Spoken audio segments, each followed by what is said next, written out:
Welcome to Restaurant Catering Smarts, your go-to podcast for restaurateurs looking to better operate and grow their catering profit centers.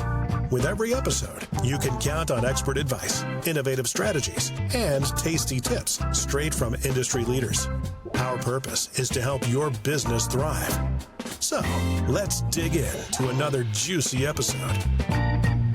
Hello again. I'm Michael Attias, your host of Restaurant Catering Smarts, and today's guest is Erin Childs, independent restaurant consultant, coach, and passionate supporter of all things restaurant. With decades of hands-on experience in operations, leadership, and team development, Erin has built a reputation for helping restaurants strengthen their systems, elevate guest experiences, and achieve long-term profitability.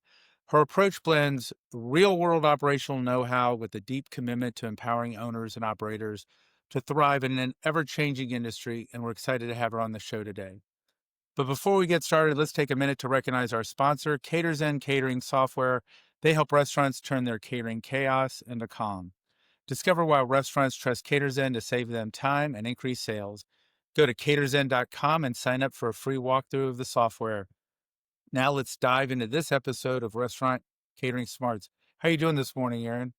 Good morning, Michael. Thank you so much for having me on the show. I'm really excited to be here. Great. Thanks for being here. Question. I love an icebreaker question. Give me a number between 1 and 300. I will go 299. Ooh. What's your favorite way to spend a Sunday morning? Oh, man. Okay, favorite way to spend a Sunday morning is to walk out into my kitchen and have my coffee pot fully dripping with the smell like somebody's made me an incredible pot of coffee that I've set for the night from the night before. Nice. And that would be to pour a cup of coffee and listen to some maybe soft music. I have a little religious app that I like to listen to a morning prayer every day with, and just enjoy a little bit of peace and quiet before everybody in my house wakes up. Nice. Are you the early riser in the house? No, I'm not, but it can be a toss up between my husband or I who's up first. Got you. Automatic coffee pot makes coffee in the morning? Definitely. Yeah. Those are great, especially if you know you're getting up at the right time. Yeah. I think for me, a great Sunday is doing nothing, having nothing on the agenda, sleep late, lollygag around, either throw on a ball cap and go out to brunch or cook something simple. Yeah. Run a few errands, walk in the park, just like no agenda. Yeah. So it's awesome.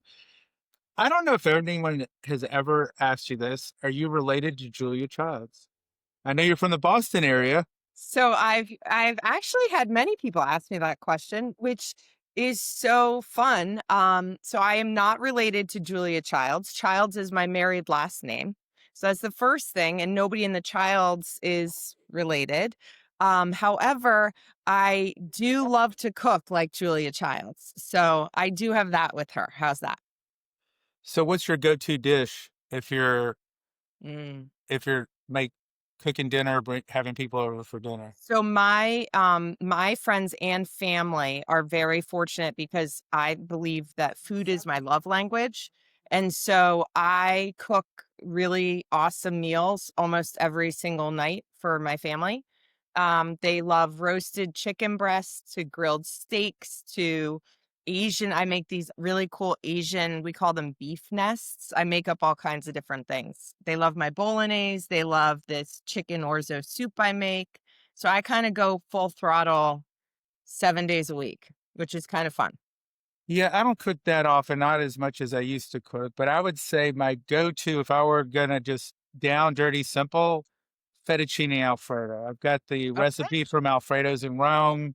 Nice. Super simple. It's solid. If I were going to go, again, simple, good steak with a homemade chimichurri.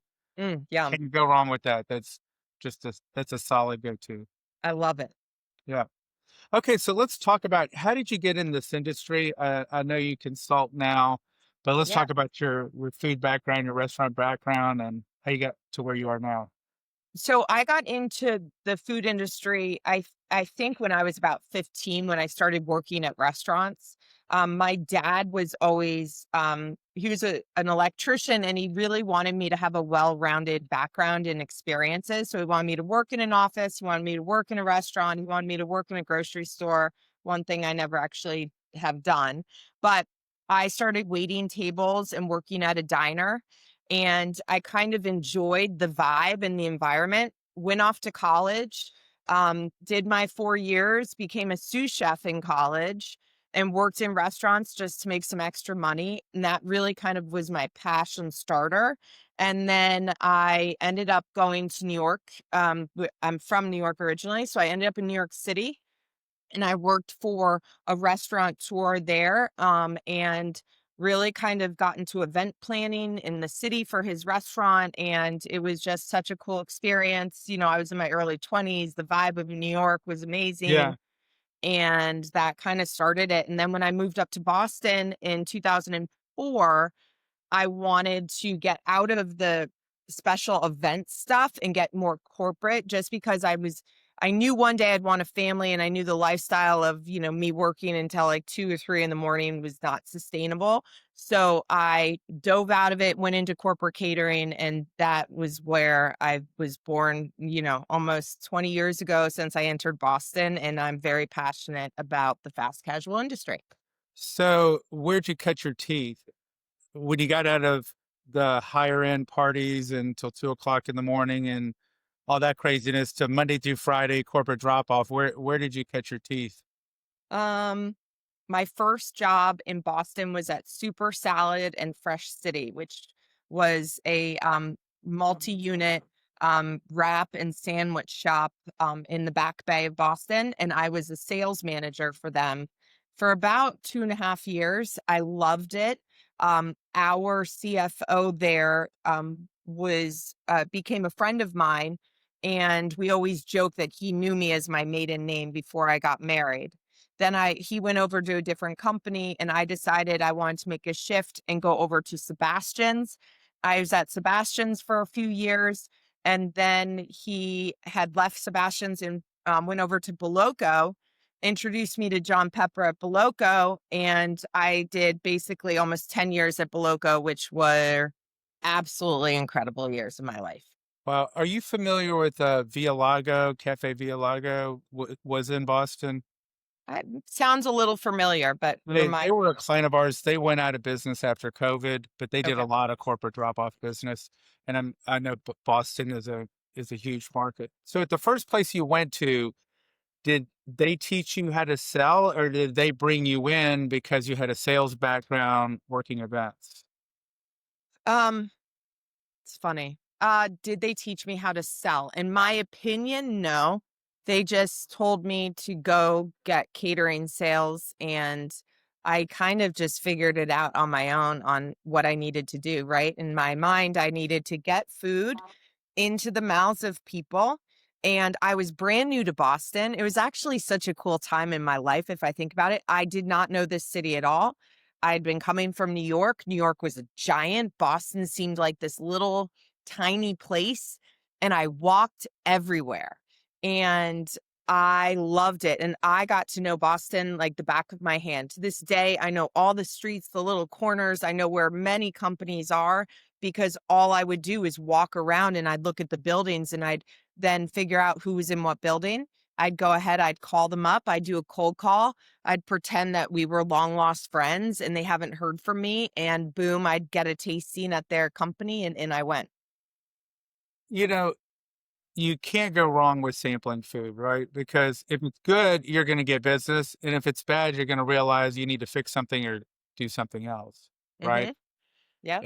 And that's demonstrated lots of places. You just go walk through Costco on any day of the week, and I'm sure they're Right. selling 10 times as much whatever they're sampling Yeah, because grandma's out there sampling. And I tell totally. this I tell this story all the time. I don't know if you're familiar with World's Finest Chocolate Covered Almonds. No.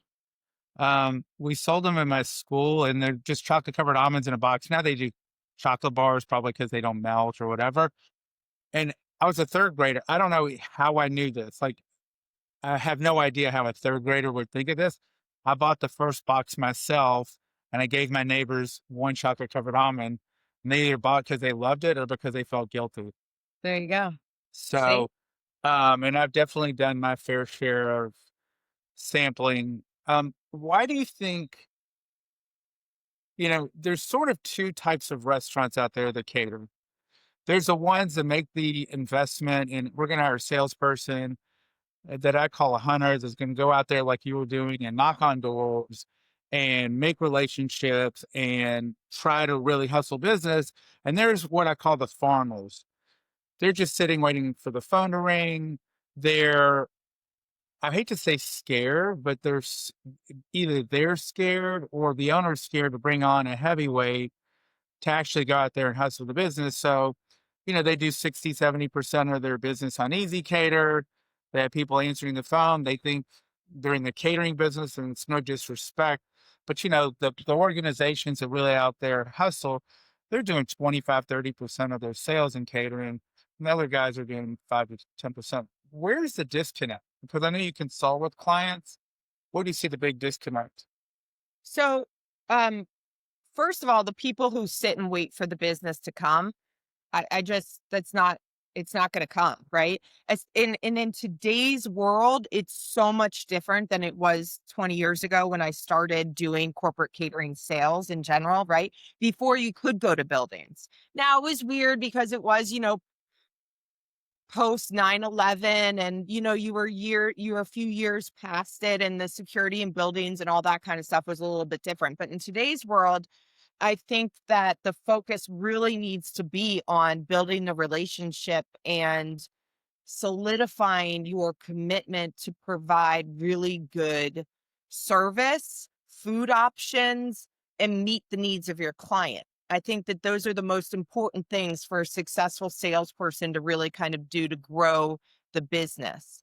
And anybody that kind of argues that point, of course, I'm open to the argument and debate, if you will. Right. But what I really push on is, if you're not having sales at the level of which you want, then in my opinion, your sales team isn't working hard enough to get the business, right?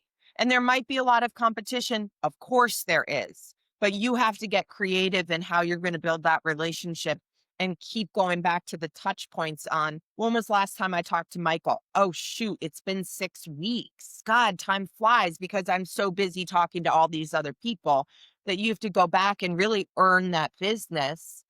But I really do believe if you build these relationships deep enough, that they will help you be super successful.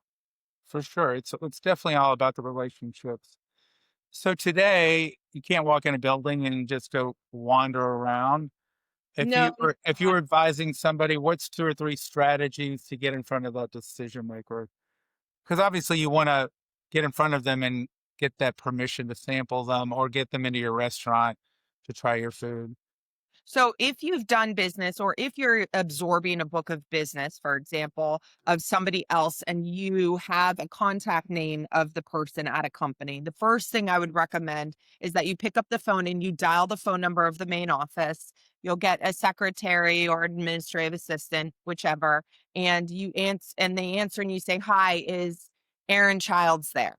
And the person will either say, "Yes, they are," or "No, they're not." Okay. So if it's a yes, they are, and you're connected to Erin, that's when you go ahead and you get the connection. You say, "Erin, my name is Erin. We haven't chatted in forever." Or, "A long time ago, you used to do business with Michael, and now I've taken over for Michael. I wanted to introduce myself, and I wanted you to know I now manage your account." That's one way. And we can I dive deeper on the details of that, but, Sure. be timely. Um, the other part is, you have no contact at the company. So you call the front desk again, you call the main number and you say, "Hi, may I please speak with Erin Childs?"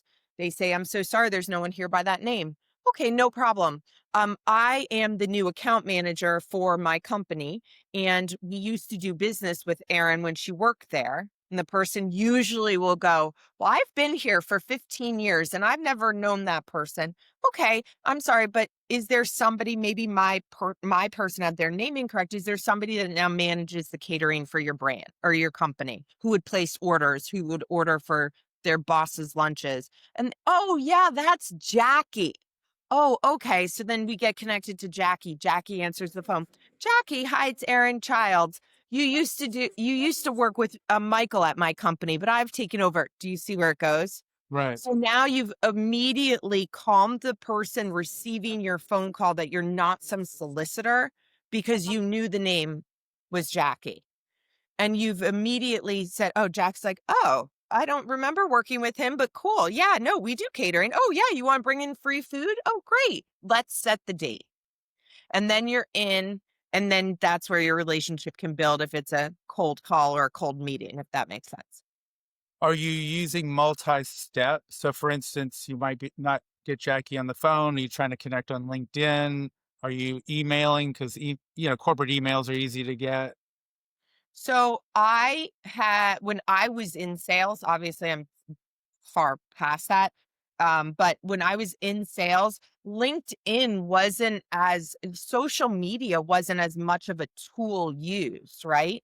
I am definitely somebody who wouldn't necessarily use LinkedIn from a sales perspective unless I had a heavy connection with the person where I was able to name drop and get in front of them from a trusting referral, if that makes sense. Gotcha. Because I get spammed on LinkedIn. I mean, I can't even keep up half the time. And if I Right. don't really know, I can't keep up with it, right? Right. So I think that it's important having a phone call and hearing somebody's voice, while so old school, if you will, allows for there to be a little bit more trust than just the internet. You don't know who you're talking to necessarily through a computer as you do getting somebody on the phone saying, oh, Erin told me that you're the one responsible. Or sometimes I recommend to people go within your network of friends.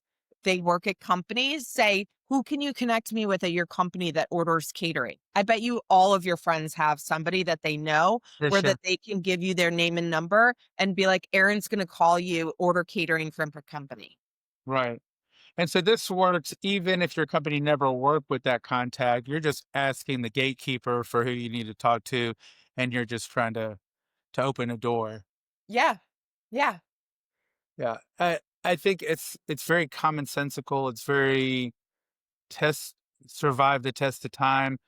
Why do you think a lot of organizations either don't hire the person that has that skill set, or the people who are hired, quote unquote, to build catering sales don't follow that playbook, right? It's almost like they'll do anything besides pick up the phone, right?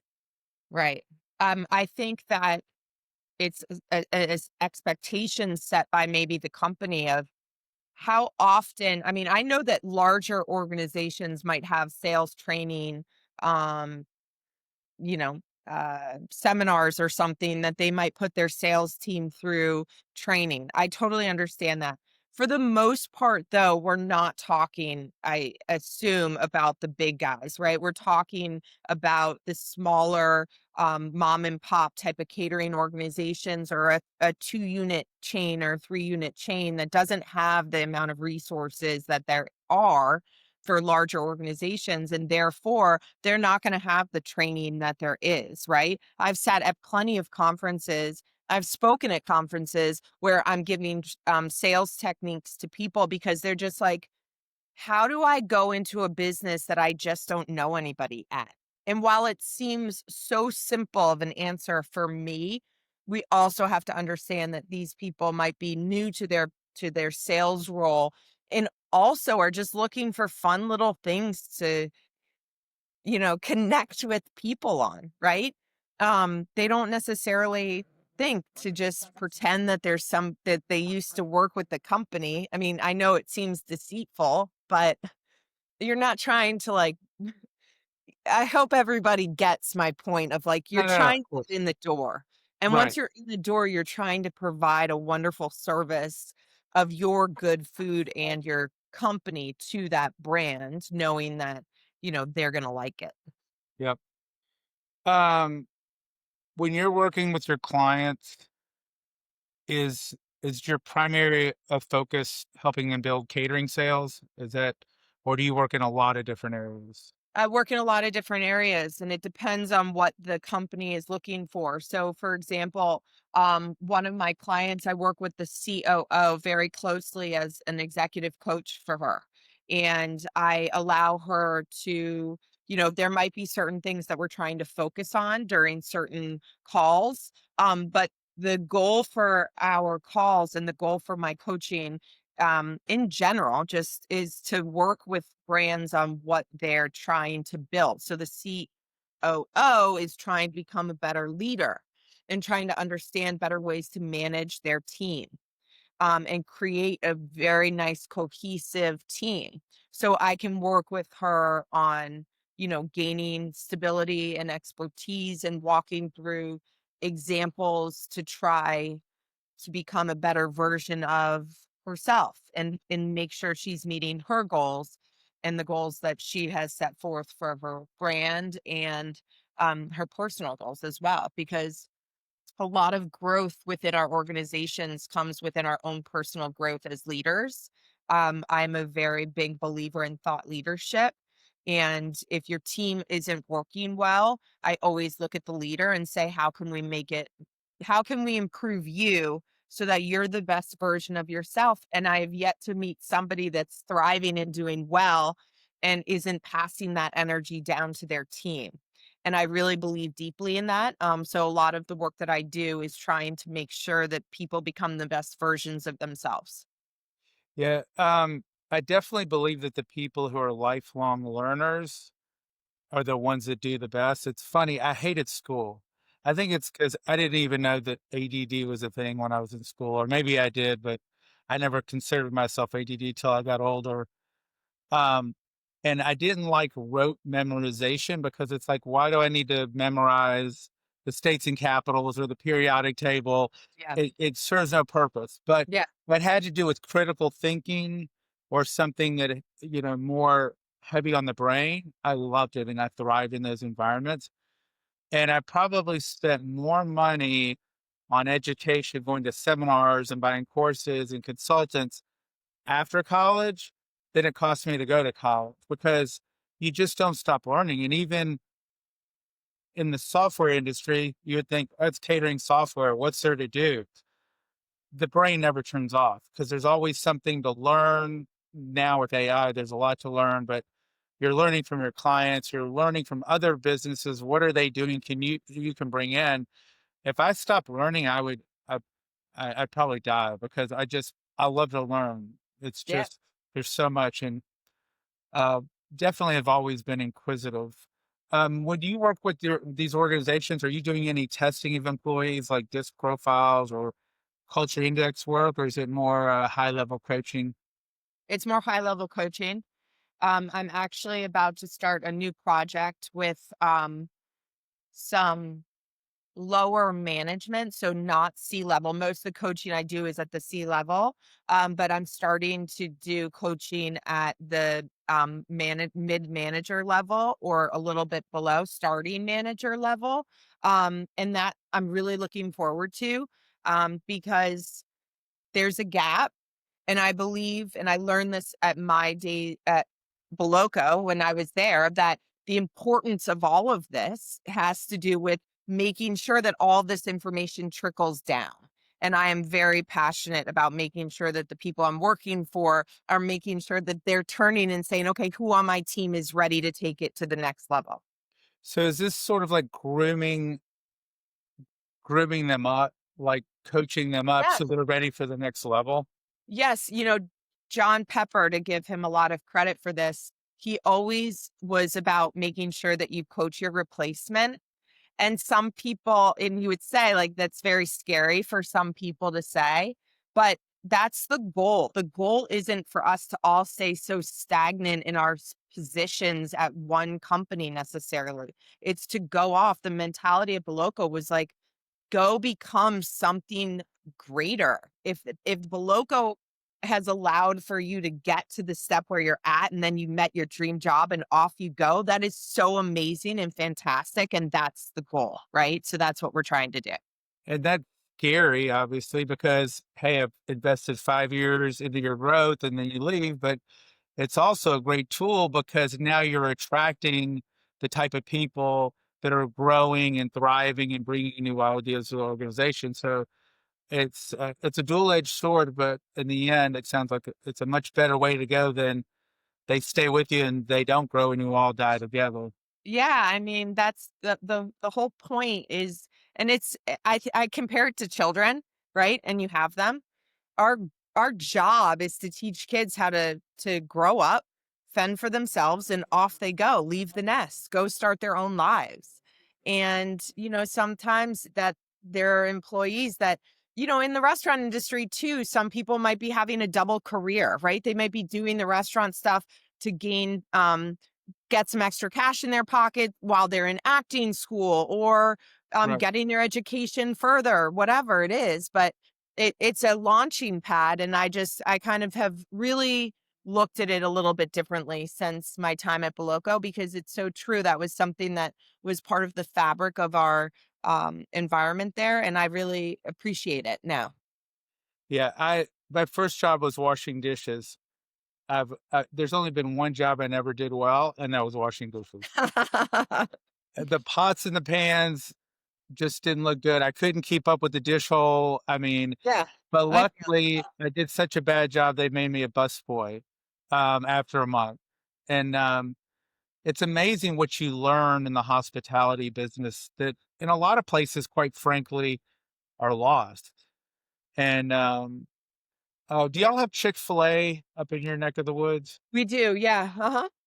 I've always said, if my kids, um, were gonna go to work, um, in restaurants, that's the place I would put them. Just what they teach them about service and taking care of people is amazing, and you don't see that in a lot of places. It's just like it's almost like you're an imposition to be there, but the places that really get it, it's like you're so happy to be there, and, it's I'm not gonna say it's totally a lost art, but I wish more organizations would focus on it. It's a lost art, and it's an important art to be able to master. My oldest daughter has for the last 2 summers had a summer job at a juice bar in our town, and I love this place more than anything, because they have the highest standards of cleanliness, and their quality control and everything is just meticulous.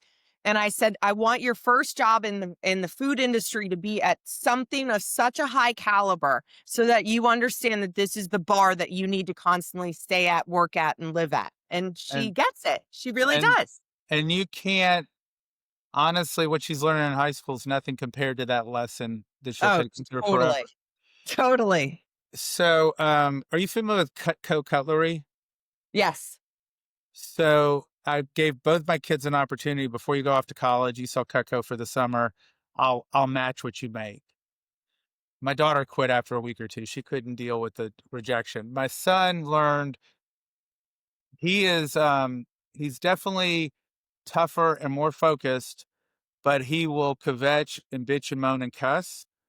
And I told him, I said, well, if you want to quit, you can quit. Like, I'm not holding your feet to the fire, but he stuck it out and he made like 3 grand that summer and I matched him and he learned that. But the more valuable lesson was the value of a Rolodex. Yes. Um, when Sure. I grew up, my parents didn't have much of a Rolodex and I was able to open my Rolodex and that's why he was able to make 3 grand because I, called this friend and this person and, this person makes a gazillion dollars a year and whatever. And when he was younger, he thought, oh no, if I go to a good school and I get good grades, I'm going to do well. I'm like, your Rolodex is going to take you far further. Yeah. Nobody's going to remember your 4.0 average after your first job.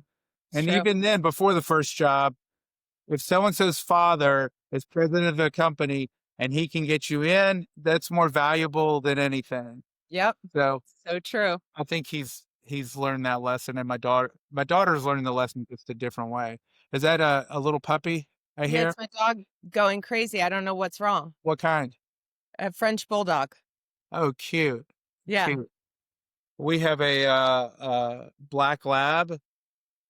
It's a river at work with my girlfriend. So after this interview, I'll go pick up River and we'll go for a walk. but they're the best. The best. I love them. Yeah, they're good. So let's segue back to catering. Um, what are when you're out there and you're looking at organizations, working with them, what are three things that people could be doing better that you see as area of opportunities?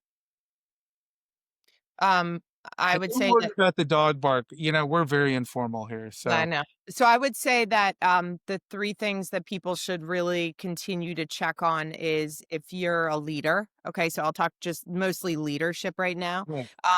If you are the leader of your company or your team, right? I would say, are you doing regular check-ins with your team to make sure that they're doing okay? Because you're not going to do okay if your team's not going to do okay, right? And I would say number two, so that's number one. Number two is how is your communication about checking in, but the communication with your team is extremely valuable as well. And number three, I would say, make sure that you are having fun. Make sure your team's having fun. If we're going to do this as work every day, it needs to have some enjoyment and give your team and yourself some sort of fulfillment. So those would be my top three suggestions. That's awesome. Let's talk about AI. I mean, obviously, AI is a hot topic everywhere you turn. Some people say it's there, and you also see things where it's not totally there, but there's still a lot of value driven. Um, what are you seeing in your world in AI, and what do you predict AI is going to do to our space?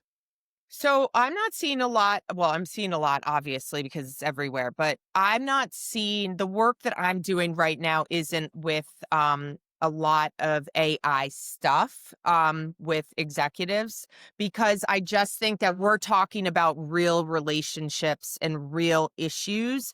And I think that that there's the human element in the restaurant industry, and I just don't think AI is ever going to really be able to take that off the table, right? So for that, that's really kind of where I'm at with it. I will say to clients, if they're looking for some creativity and they don't have necessarily chefs to be creative with them, I'll say ask AI, what are some trends for this holiday season that could be really good for you? And ask them to use it in that way. But other than that, I'm not having too much crossover because I'm on such a personal level with the executives that I'm working with. Yeah, I definitely find that it's an idea generator or an idea perfecter. You know, when we do stuff internally, just um, how much insight we're able to get and save on the research and doing the heavy duty formatting and data crunching and coming up with stuff. Um, and where it's going to go in restaurants, I think, who knows? Maybe in the back of the house, cooking, fulfillment. You see these driver robots that show up, you know, who knows? Yeah, yeah. That's probably is what gonna be where it is, but, you know, that would benefit us more than anything, right? Yeah, I don't think you hit on something. If you'd asked me a year ago, I probably would have said AI would take over so much. I think we still crave that human interaction. And so whether it's, yeah, you could have an AI nurse, but when somebody's at the end of the life, do you really want to be holding the hand of a robot as opposed to a person? No.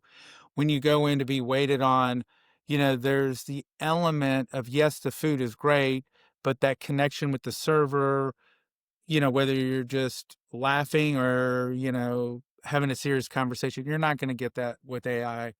Well, and this isn't necessarily AI, I don't believe, but and I'm not gonna say the brand because I don't wanna hurt anybody's business, but I there's a company that or a restaurant that you can go to and you don't even have a waiter. You just order off your phone. You Yeah. download the app and you order right through there. So I think that's a horrible, and there's a waiter that comes to the table or a waitress and, hey, what do you want? Or they bring you your stuff. If you need anything, put this card Yeah. and I'll help you and all this stuff. I hate that because I don't go out to eat a ton. And if I am, I want somebody to come and take care of me. That's it. I think that loses that lackluster. I've noticed now there's more waiters at the table because I think that people are like, we're like this all the time on our phones. We don't want that experience. We want to come in and say, hi, thank you. Yes, here's Uh, my, you hit it right. I want to be taken care of. yeah, They're a small chain, and I won't mention their name. And I think during COVID, they had fewer waiters, so they switched to scan the QR code, put it in like you said, the servers bring it to the table, and now they give you that option. It's like, I don't want that option. I want you to come take my order. If I wanted to work, I would have stayed home and cooked, put me in the back. I want to be pampered and taken care of, and I don't want to have to worry about it. Otherwise, I wouldn't be here. If I'd go to Chipotle and I'd just go up to the counter and have them make me something and just sit down and eat it. It's just a whole different vibe. Uh, 100%. I I agree. definitely think with marketing, we're working on some stuff. I think where marketing data analysis, insight to your customers, that's going to open up a whole nother thing, right? So, if you take, okay, a customer hasn't ordered in 45 days. Well, is that good or bad? Maybe they only do 2 big events a year. I don't have to reach out to them. Okay, maybe I want to know why their velocity has changed. Maybe they downside, instead of ordering for 10 people, 20 people, they're ordering for 10. Maybe their budget has changed. I don't have $25 ahead. I have $15 ahead. I want to know why that velocity has changed, so then I can go back and figure out how to craft my communication, as opposed to, oh, we haven't seen you in a while. Well, idiot, I only order twice a year. Why am I getting this email? Right. So I think there's going to be a lot of insights, and also, more insights on what's selling, why it's selling. Also, salespeople, you and I could be selling. I sell more than you. So our boss thinks I'm a better salesperson, but I have more selling opportunities. Your check average is better. So why do I have more sales opportunities that you can learn from that? And I need to learn, what are you doing to have higher check averages? And then together we both grow based on where our deficiencies are. So I think that those are the areas AI is going to have a lot of impact. Yeah, I agree with you. I really do. I think that it's more data driven. Yeah. Well, Erin, it's been a pleasure um, speaking with you today. If people want to find you, I know you're also in the CaterLink community. If you want to give a plug for them, Yeah. and how people can work with you. Yeah, Kate. So first of all, you can find me on LinkedIn and message me through that. Or I'm also on caterlinked.com. And that is our own catering world of different masterminds. And we all share our thoughts together and offer really wonderful insights. And you can also find me there. And I have a podcast coaching thing that I do once a month on CaterLinked as well. So feel free to tune in there as well. That's awesome. Thanks so much. I hope you have a great day. Thanks for joining me. Thanks, Michael, for having me on the show. I appreciate it. Take care. Sorry Thanks. about my dog. No, love dogs. You've been listening to Restaurant Catering Smarts. For more insights and episodes, make sure to follow along, subscribe, and share at caterzen.com.